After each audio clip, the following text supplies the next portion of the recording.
Vieja amiga oscuridad,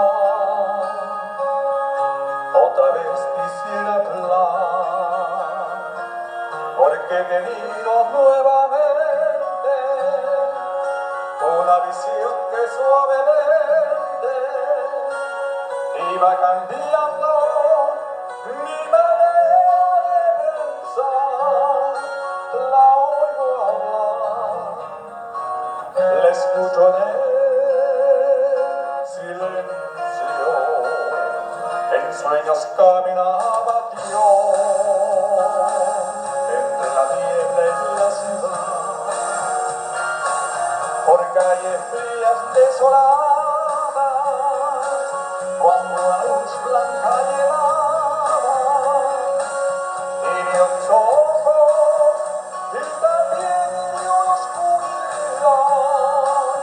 La vi brillar, la veo en el silencio,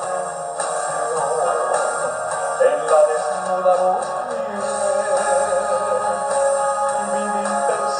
tal vez más, gente que hablaba sin poder hablar, gente que oía sin poder oír, y un sonido que los envolvía sin piedad.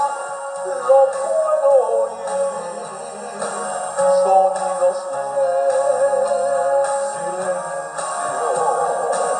Entonces yo les quise hablar, entonces los quise ayudar, quise sentirlos como el mar.